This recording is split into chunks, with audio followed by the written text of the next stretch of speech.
Welcome, welcome. We're once again blessed to meet here at Kardec Radio for our new report on Life After Life by Allan Kardec. We're basing our weekly study at 6 p.m. Pacific Standard Time, since we're broadcasting live from California, from Northern California, on this beautiful book of Heaven and Hell. Heaven and Hell. The second part of Heaven and Hell has an amazing array of cases that we've been studying in the last few days. Is a new day, and we are starting a new chapter. Our new chapter will be dedicated to cases who have taken their lives, spirits who have committed suicide and are reporting back of their experience. It is a huge chapter, and I don't mean lengthwise necessarily, but subject matter wise. And of course, we know suicide is a really big issue in today's day and age, and we're not even to do it any justice, but we will dive a little bit deeper into what it means to commit suicide from the spiritual perspective. And these cases will help us, and of course the beautiful publications, the books, the materials that Spiritism offers to us will help us to shed some light on this subject. I want to say hello to our friends who have joined before we dive in deep. And there is Patricia. Thank you so much for joining, dear friend. Lovely to see you again. Renata Casade. So nice to see you, dear friend. So let us begin. Before we start with the case, I want to go to the Spirit's book for a moment, because in the back there is a chapter, and that chapter is labeled Earthly Joys and Sorrows. And there we find in chapter 1 of that chapter one subsection, and it is entirely dedicated to suicide.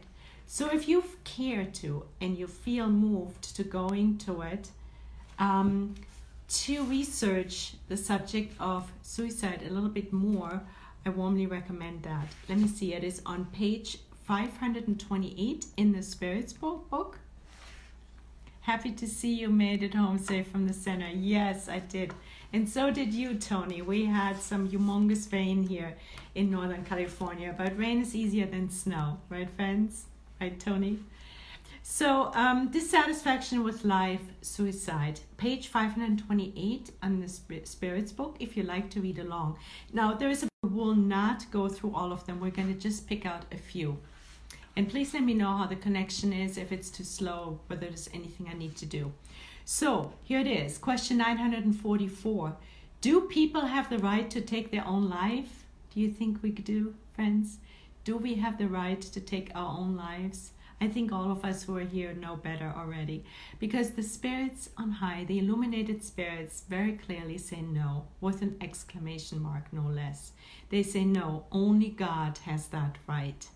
Those who intentionally against this law, the law that we have no right to take our own lives, that's only up to God. In question 946, then, Allan Kardec wonders, what about those who resort to suicide in order to escape from the troubles and disappointments of this world? So what happens if we just want to escape? We don't like life anymore. And the answer is poor spirits who do not have the courage to bear the misfortunes of life. God helps strength nor courage. The tribulations of life are meant as trials or expiations. Friends, yes, everything that we experience, the good and the bad, the suffering and the joys, they are part of our life plan, and all the pain that we go through in our lifetimes are our expiation from past wrongs, law of cause and effect. And in this lifetime, and each and every lifetime, is our blessed opportunity to undo past wrongs. We've been given this vessel, our physical form, to undo past wrongs, and it is a gift from God. So we are not allowed to avoid it in any form or shape. Now, in question 948 now, Allan Kardec asks, is suicide committed in order to escape the shame of a wrongful act, as reprehensible as suicide committed out of despair? So if we've done some wrong and we feel shame over it and we kill ourselves, is that any different from just killing ourselves because we feel despair? Good question. Well, let's see. The answer is suicide does not erase the wrongs. On the contrary, it is a second wrong added to the first. So there is no winning, friends. If we feel ashamed over our actions and we want to cop out, there is no copping out, because we're actually adding another wrong to the first wrong. So we're making matters worse. We're kicking the proverbial can down the road, and that's never good. So then in question 950, Allan Kardec asked, thought of those who take their own life in the hope of arriving sooner at a better life. So what if we want to take the highway to heaven? No, I'm bored with my life. This is not going fast enough. I want to go to heaven quicker. Now, how is that if I take my life under those circumstances? And the answer is another folly, exclamation mark. Let them do good and they will be sure to reach such a state. We're always invited to rather do the good. Doing the good is our highway to heaven. That is our highway. That's our only way. Actually, there's one more question that I would like to add, and that is question 953. When individuals see an inevitable and terrible death in front of them, is it wrong to shorten their suffering by a few moments through intentional death? Now, that is a very modern question, right, friends? Because, for example, I know that in Oregon, the state north of us in California, we're here in California, it is the law. You can actually take your life very sick. In other words, when you're facing death from, so your physical body will be expiring soon, you are legally allowed to take your life. Now let us see what the Spirit's perspective from on high is on that. Well, they're saying it is always wrong not to wait for the term set by God. Besides, how can they tell with certainty whether their time has indeed come? Good question, right? Despite appearances, or whether they might receive some unexpected help at the last moment. We never know. There have been cases of people who've been terminally sick of cancer, and they actually kind of died, a near-death experience, their vital signs were gone. They came back and they cured themselves. There is Moriani, what's her first name? There's a lady from India. She experienced that, for example. She's all over the internet, and she encourages people to help themselves when they're sick of cancer or any other disease. And the heart. It's lack of love that causes us to get sick, and that is my experience as well. I have suffered from cancer myself, and I have not done any allopathic medicine, and I dove deep into that matter. And I had another illness that almost ravaged my life. And every single time I've come to the conclusion that the root cause was that I did not feel loved. We're going to talk about that in a moment, because that in itself is not exactly the right thinking. But all disease is a disease of the heart. Now, that is my personal experience and therewith opinion, that is the root cause of, because when our hearts are closed, we run fear. And it is like a teeter-totter. We either have fear and the heart is closed, or the heart opens and fear goes away. Fear and an open heart can't exist side by side. And we do run a lot of fear here in our culture. So back to our question. So this was just my own diatribe, a little bit of an aside, my own experience with illness. But here's question 953. So do we have the right to take our lives? And the answer is no. Because A, we never know. We just don't have a right to take our lives, and we don't know what happens last minute. We might still find a cure. And then he says, it displays a lack of resignation when we take our lives, when we're very sick. It displays a lack of resignation and of submission to the will of the Creator. If it's God's will for us to still suffer or be sick or maybe be cured, we need to surrender to that. We cannot take our lives. thanks to Allan Kardec and his diligent work, and the beautiful spirits on high who are helping us understand it all.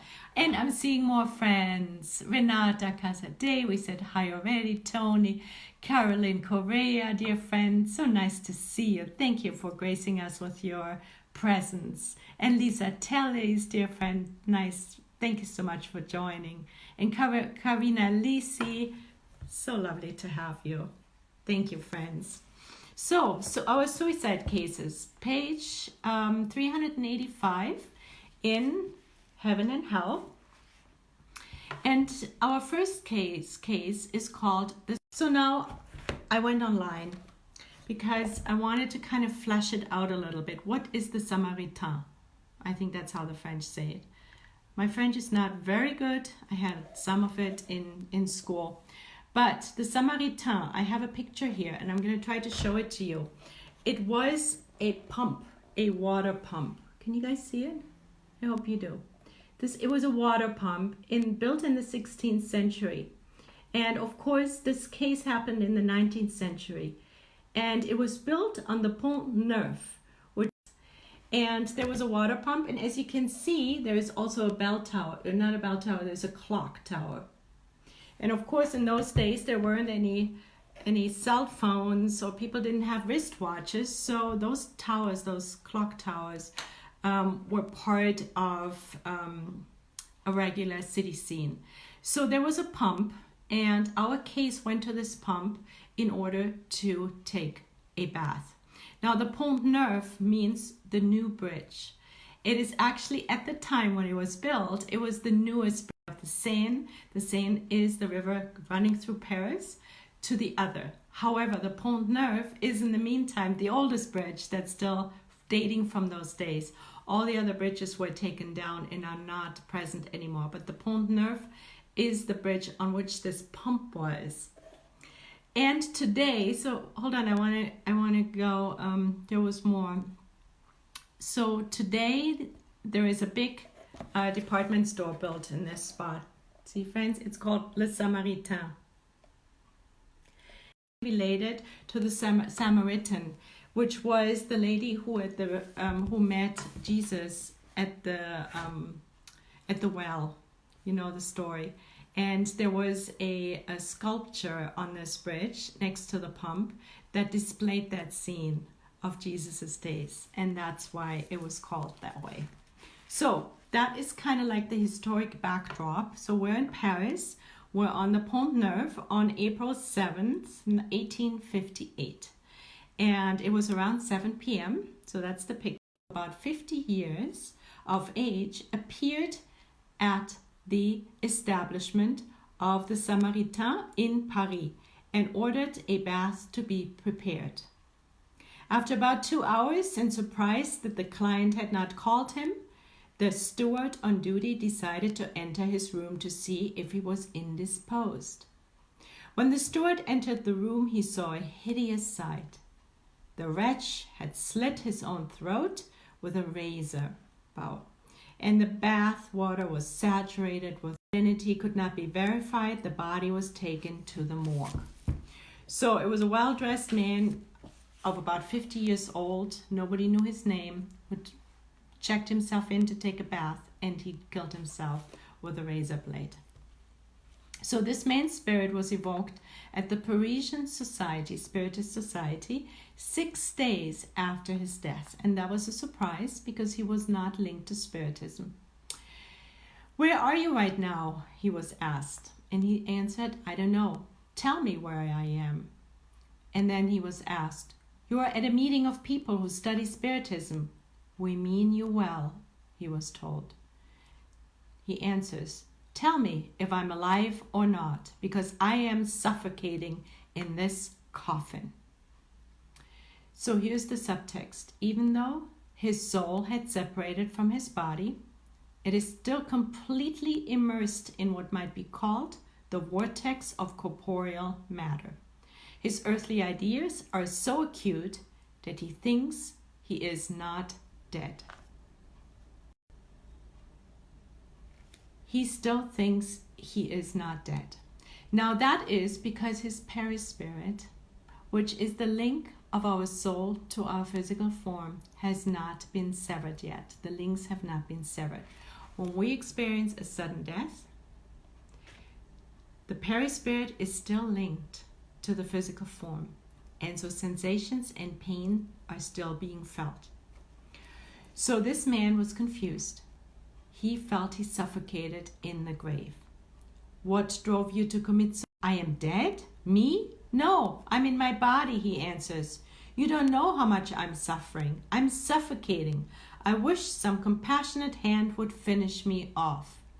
So he's definitely confused. He does not know that he's lost his body. Why didn't you leave behind any clues that would be used to identify you? He answers, I am abandoned.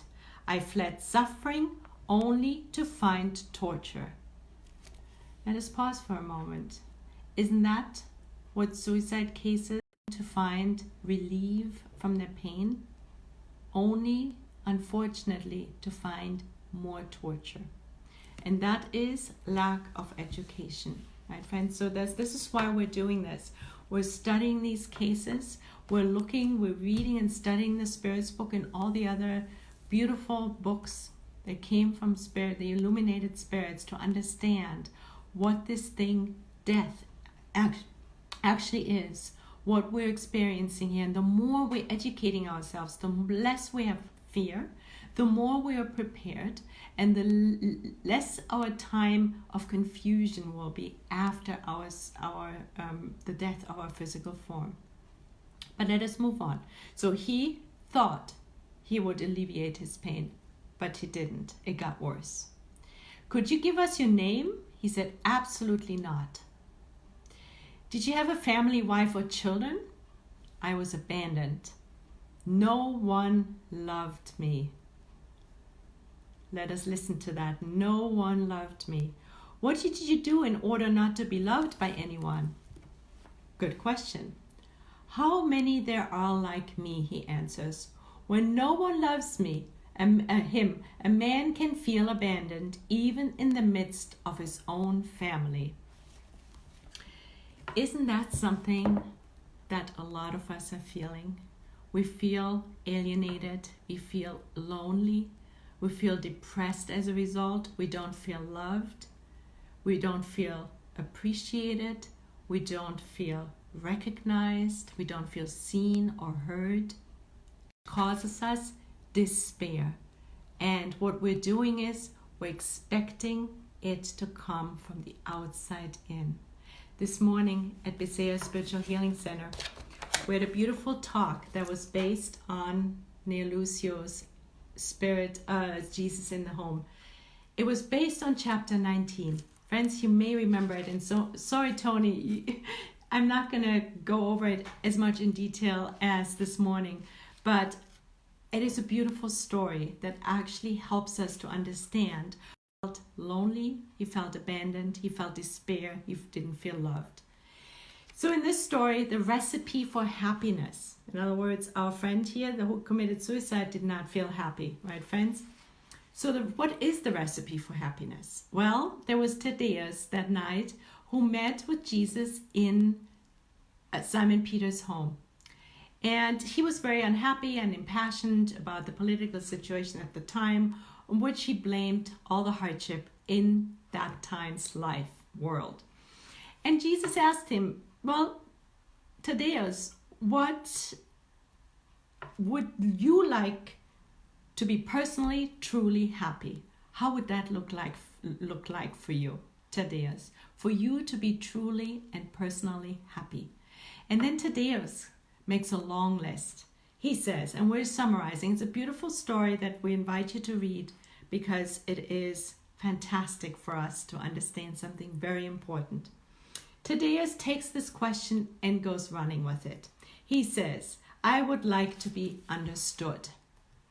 Ask ourselves the same question. What makes us happy? What helps us to feel happy? Well, Thaddeus wants to feel understood, and I'm sure we want to feel understood as well. Then he says he would like not to feel any disdain from other people. And he would like to be acknowledged in his sincere intentions of doing the right thing. Then he says that he could trust others more if he received some consideration. He longs for the consideration and of his high ideals. He thinks he deserves it. Very important. He also longs for respect, and he doesn't like slander. He does not want to be subject or victim to slander. He also wants to receive cordiality from others. He wants to be treated kindly, and he wants respect. And he doesn't like indifference, and he longs for sarcasm and suspicion to leave the earth. And he does not want everyone to believe in God. And cruelty, no, it's another thing that does not make him happy. So he wants that to be gone as well. And he would like to be seen, regarded for all the goodwill he brings to the plate. And he would like people to see the goodwill in him rather than his imperfections. I'm wondering where you are at right now. Are you sitting at home and you're saying, yeah, that's exactly perfect. This would make me happy. It would make my life easier. Right, friends? I think we can all agree on that. Well, then Thaddeus summarizes it, and he says, in short, Master, I would like to be understood, respected, and held in esteem. We want that too. And then the disciples all look at Jesus, wide-eyed, because now they're expecting him to give them a long answer of what he thinks, what causes or creates happiness in all of us.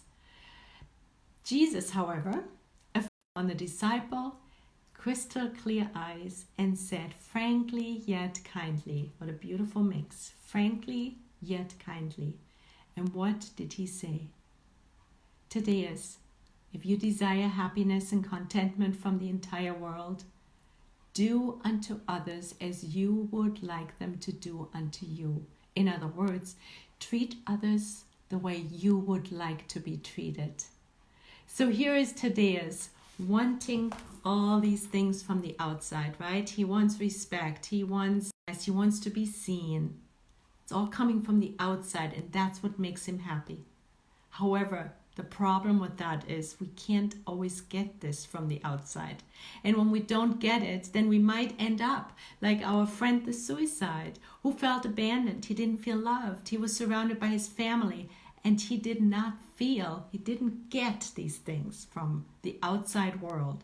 And here's Jesus in his brilliance. He turns it around and he says, it's from the inside out. Whatever you want from the outside, respect, let us give it, because by giving we receive. It is such a simple concept, and yet it is so amazing that we forget about it very often, right, friends? We often forget. I see on social media so many people as I deserve to be loved, I deserve to be treated better. You know, it's all about coming from the outside, and we forget that it is in serving, in giving what we want. That's where our salvation lies. That's how hearts get healed and open up. That's how we stay healthy, or how we heal ourselves. And that is unfortunately the one thing that led our spirit friend here to suicide. And I'm postulating that there is many, many, many, many people like this on this planet, or if they don't take their lives for that core reason, medicating, drugs, addictions. But now we know we need to turn it around, and we give what we don't receive. And if we are being treated with slander and disrespect and harshness, what do? We turn the other cheek. We return good for evil. In other words, we use again the golden rule. We give what we would like to receive, even to the same people, and we're not expecting anything in return. We're not attaching a hidden price tag to it, because if we do, we're setting ourselves up again for the dependency to receive from the outside rather than the golden rule. Exactly. Teresa, the connection is not good for you. Yeah, I don't know whether it's on my end. It might be on my end or whether it's on your end. I'm so sorry, friend. I don't know what to do about it. I'm not on Wi-Fi. Hippolito, nice to see you, dear friend. I'm not on Wi-Fi. I'm trying to work off of the... maybe I could try while we're on Wi-Fi, whether it is better. All right, so we're going back. So we learned we need to turn it around. So if we don't fall into the trap of feeling abandoned and not loved, we give it. When you were about to commit suicide now, the next question for him was, didn't you feel any hesitation? He says, no, I was eager to die. I expected rest. And that is one of those wrong expectations. But we now know better that we're just adding to our long list of expiatory issues and we're prolonging our ascent. It will make our lives more difficult and more painful if we don't surrender to God's will and don't recognize that we are blessed beings as a result of our afflictions, because it gives us the opportunity, God gives us the opportunity to undo past wrongs. So next question, what thoughts came to you as you felt your life slipping away? I didn't think, I felt. I find that interesting. So, there is some consciousness there, right? So he distinguishes between thinking and feeling. So, because the question is, what thoughts came to your mind? He says, I didn't think, I felt. He had the emotions, that's what drove him. But my life hasn't come to an end, he says. My soul is still connected to my body. I can even feel the worms devouring me. Wow, that is intense. And of course, why would he feel the worms devouring him? Because his connection between the perispirit and the physical form are not severed. It's a sudden death. There was no time to slowly loosen the connection that is formed molecule by molecule between our physical form and the perispirit. Let us go to the Spirit's book. And it is on page 214, part 2 of the Spirit's book, chapter 6, and it is titled Spirit Life. And there is, the whole chapter is dedicated to perceptions, sensations, and sufferings of spirits. Super interesting, very educational. So we're not going to read all of this because obviously you have the book. We're going to pick and choose something out of the theoretical essay on the sensation in spirits. Because here we hear that our friend is feeling his body being devoured by worms.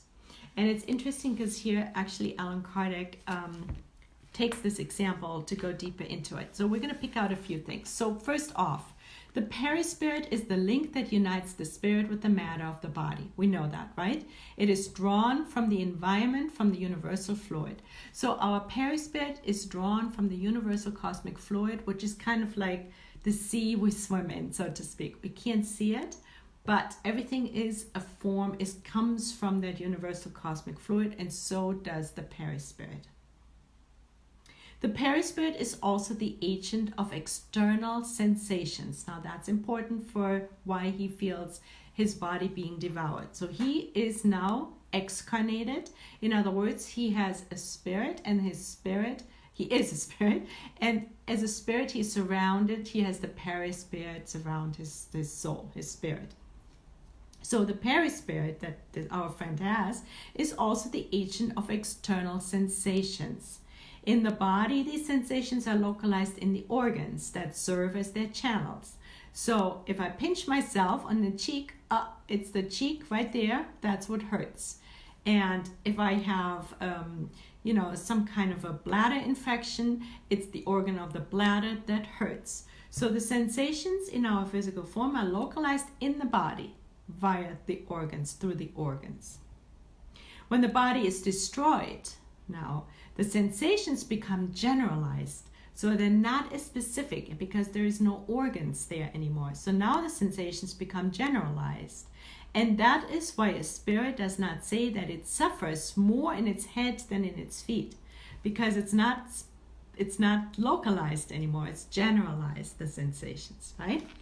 So then he says the pain the spirits feel is not physical pain per se. It is a vague inner sensation of which the spirit is not always aware because the pain is not localized or produced by an outside agent. So remember, the pain is now generalized. There are no organs that will condense it into certain spots. Now, we're building up on that. Then he says, experience has taught us that the perispirit disengages itself more or less slowly from the body at the moment of death. So if, for example, a person has a long drawn-out disease, little by little the perispirit disengages from the body more and more, which in the end makes that final disconnection from the physical form much easier than if a 50-year-old slits his throat and boom, the body dies, but all the connections are still there, right? So during the first few moments, the spirit does not comprehend its situation generally. It does not think it has died because it feels alive, and this is what our friend is going through. He has no idea. He still feels one with his body.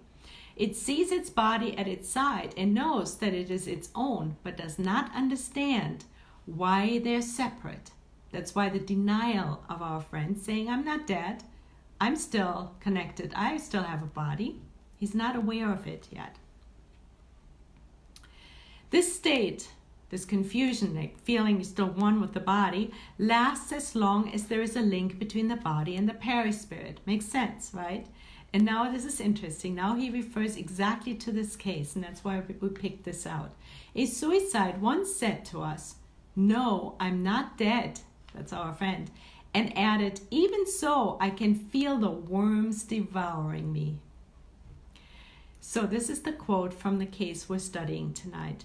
Of course, the worms were not devouring the perispirit, and we know that too. The worms were devouring his physical body, let alone the spirit. So the worms were not devouring his spirit either, but only the body, right? So the worms were only devouring the body, not the perispirit and not the spirit. Since the separation between the body and the perispirit was not yet complete, there continued to be a mental repercussion that transmitted the sensation to the body. So the perispirit was still attached, producing an illusion which was taken as real. So the fact that our friend felt, it was an illusion that he was still connected to his body. And as a result of this illusion, he also felt that his body was devoured by the worms. And it's as a result of him not having the connection between the perispirit and the physical form yet dissolved. Then he says, thus it was not a memory of a past occurrence that this guy had. Its body had never been devoured by worms during his life, but a current sensation that was transmitted mentally. And so he felt a sensation of the worms devouring him. However, they were just devouring his physical form. So when we study now, during life, the body receives impressions and transmits them to the spirit via the perispirit, right? So we experience impressions, and they are transmitted from our spirit via the perispirit to the physical organs, to the body. When our bodies are dead, when we're dead, the body no longer feels anything because it has neither spirit nor perispirit. It's inert matter. The body doesn't feel anything anymore. So when our friend feels his body being devoured by worms, he doesn't feel it in the body because the body is dead. He can't feel it anymore. It's tricky, isn't it? I hope you can follow me. When disengaged from the body, the perispirit experiences sensations. So when the body is disengaged from the perispirit, then the perispirit experiences sensations. And that's what our friend felt. But since sensations no longer reach it via a limited channel, it becomes generalized. Since the perispirit is only an agent of transmission, because only the spirit possesses consciousness, only the spirit possesses consciousness, not the perispirit and not the body. We may deduce that if the perispirit could exist without the spirit, if the perispirit could exist without the spirit, the perispirit would feel no more than the dead body. Perispirit alone on its own would not feel anything either, because it's our feeling, our sensations are coming from the spirit. Likewise, if the spirit had no perispirit, it would be inaccessible to any painful sensations whatsoever. So it is via the perispirit, the link of the soul to the perispirit, that we feel the sensations. And of course, that's only when we're excarnated. When we're incarnated, then it's in the body. We know that the more a spirit purifies itself, the more etherealized the essence of the perispirit becomes. And in that case, that material influences have less of an impact on the perispirit. But our friend was not an evolved spirit. He took his life. His connections were not severed yet, so he fell prey to the illusion that he was still one with his body, and he felt generalized feelings in his perispirit of his body being devoured by worms. It is funny because then, he says, you might say this entire theory is not very reassuring.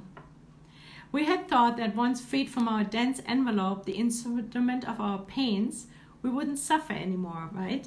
And that is why our friend took his life, because he thought all suffering had come to an end. Now you're telling us that we can continue to suffer. Whether it is one way or another, it is suffering nonetheless. It doesn't matter whether we suffer through our physical form, localized in organs, or generalized in our perispirit. It's still suffering. It's a different form of suffering, but we can't escape the suffering. We can only escape the suffering through our inner transformation. Alice, yes, we can still suffer a great deal and for a long time after excarnation, but we might also no longer experience any suffering at all from the moment we leave this corporeal life, once we have become more evolved spirits. So there are no shortcuts. The only way is through the pain. The only way is to surrender to God's will. The only way is education, both intellectually, that's one wing, as Emmanuel puts it in the beautiful book Thought and Life, that we educate our minds to understand how these principles work, what happens in every single situation, and including excarnation and life after life. And then on the other hand is our education in the moral sense, that we actually work on our inner transformation, that we bring love and charity to this world. And that is where our consolation, that's where we become purified. Our consolation lays, our purification will be. Let us go back and wrap up this case. We're almost done here. So then, let us see. So he feels the devouring. Then he's being asked, does this state always occur in those who commit suicide? Yes, the answer is. This suicide spirit remains connected to the body until the time his life was supposed to have ended otherwise. Now that's pretty grim.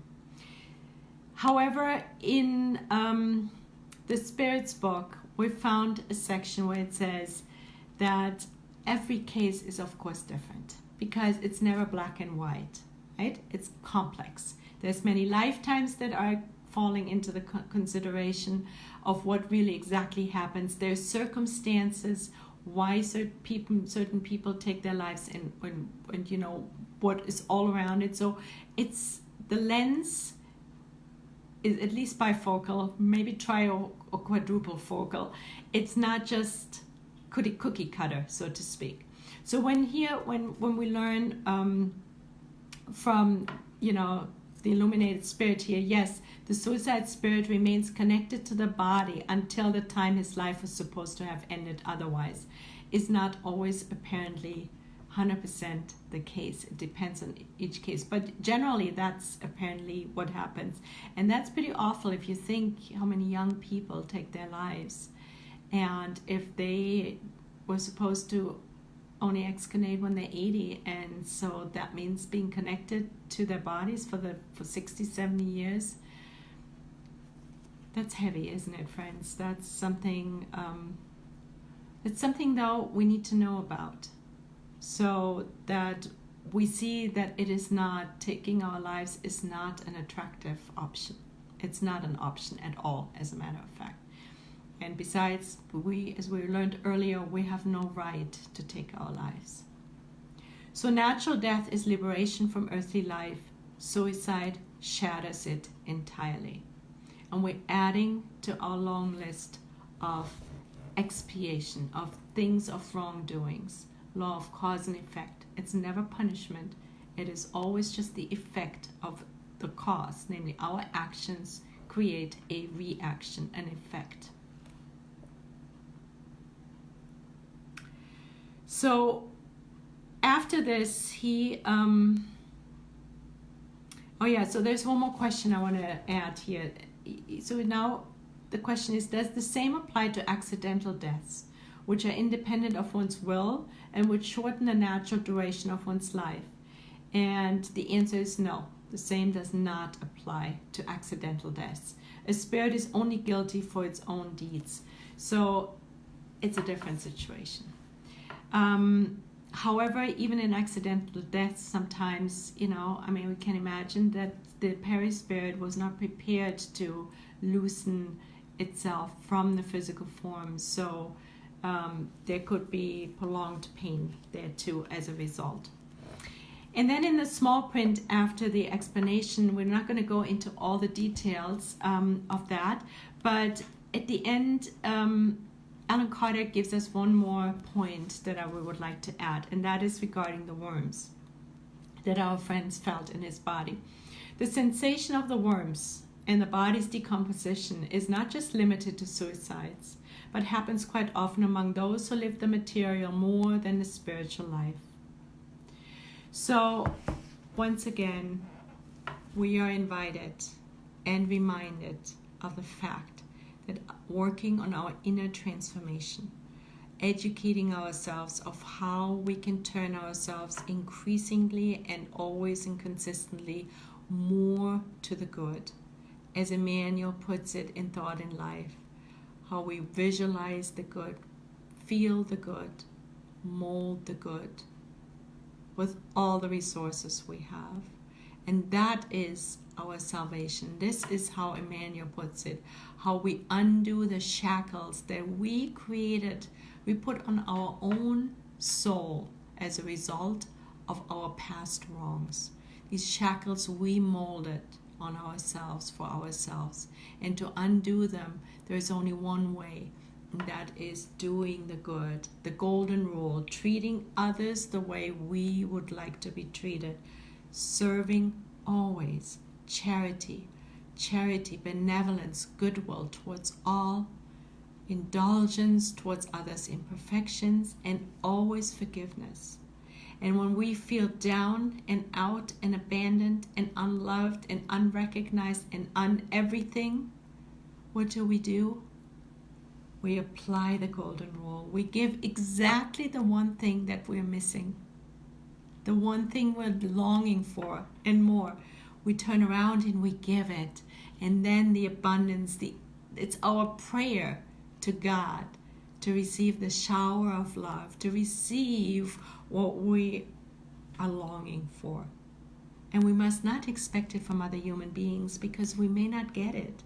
If we think, I'm going to treat this person, I'm giving all these things to this person, and now we have a hidden price tag there, and thinking that somehow we're getting something back, that's not charity, that's not doing the good, that's a business deal. Then we're expecting something back. And we better communicate what we want back and not keep it a secret, because then we're causing a lot of problems for ourselves and others.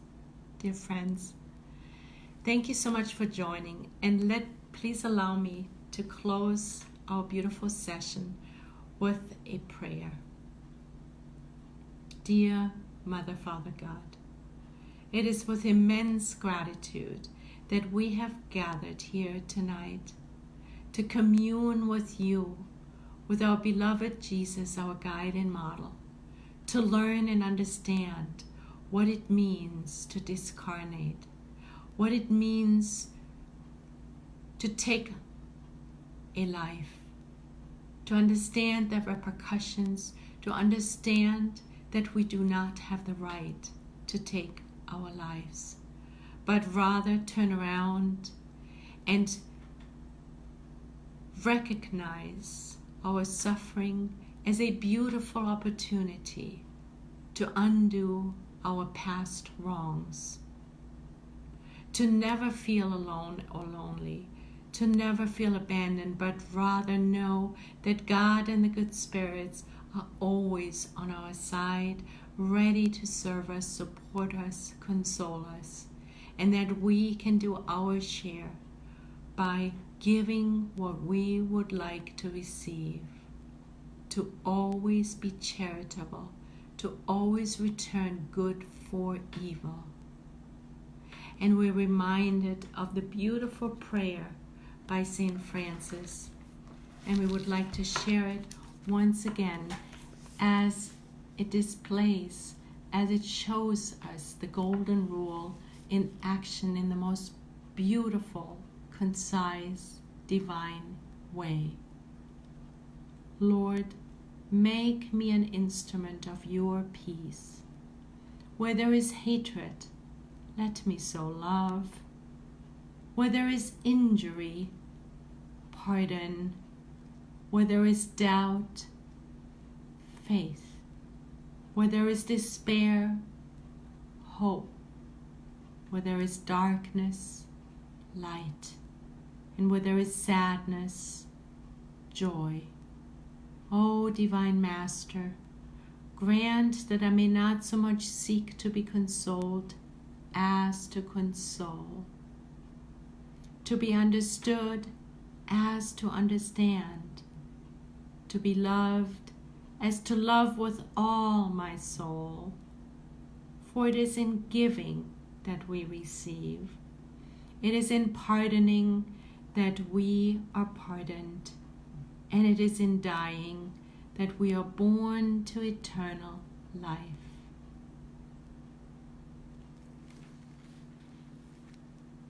Thank you for this blessed opportunity. And we're asking for permission to close tonight's study session. Thank you, dear friends. Thank you so much for joining. So God willing, we will meet again next week, same time, and we will dive into another suicide case. Have a blessed week and much love. See you.